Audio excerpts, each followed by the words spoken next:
Serious joy, like we've just seen in the New Testament, sets the soul free from dependence upon cultural kudos and cultural conformity.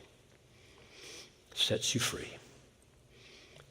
In other words, when your joy comes from God through Christ and is absolutely unshakable through grief, affliction, weakness, poverty, shame, dishonor, persecution, loss, the culture loses its power to control you.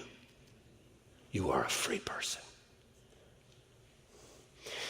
If you take a stand that the culture hates,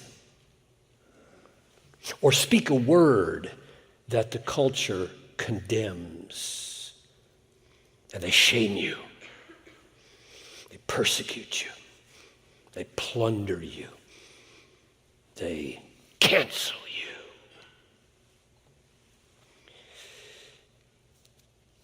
your joy remains unshaken, and you're free.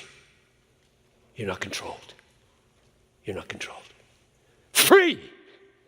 When your citizenship is in heaven, and all your inheritance is in heaven, and all your joy is coming from Christ in heaven, you're a free person on planet Earth, and very subversive.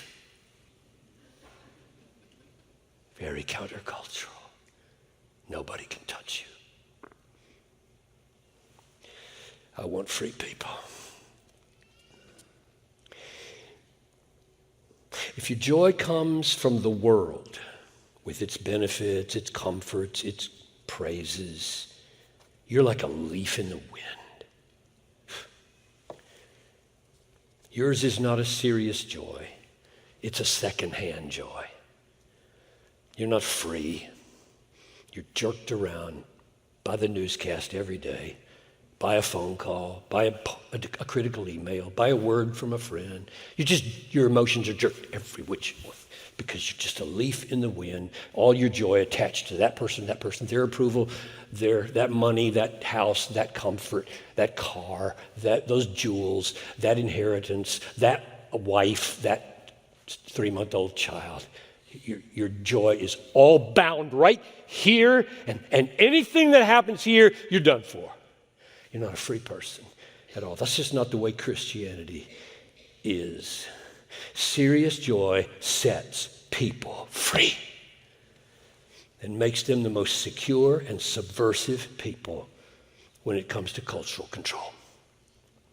It's always been true. It's been true for 2,000 years. There's nothing new about this at all. Serious joy in Christ through pain has always been radically liberating from cultural control.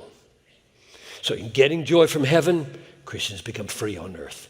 It's always been true. The new thing today is that social media has created an intensification of the old-fashioned cultural control tactics. The tactics aren't new. The emotional dynamics of control and shaming aren't new. The media are new and ubiquitous and powerful. You can be ganged up on by 10,000 people overnight. So it's called in our culture, you all know this, I suppose, it's called call-out culture, outrage culture, cancel culture, coddled culture. That last phrase comes from a book called The Coddling of the American Mind by Jonathan Haidt. And here's a sentence that I found very illuminating. He said, this culture today that young people have been growing up in for maybe 20 years teaches people to see words as violence and to interpret ideas and speakers, like me, as safe versus dangerous, safe or dangerous, rather than true versus false. So, if you take your stand and you speak your truth, you may be subject to call out or outrage or being canceled or accusation that you've not sufficiently coddled the people that need to be coddled. Serious joy is a great liberator from this culture, as it has been for every culture.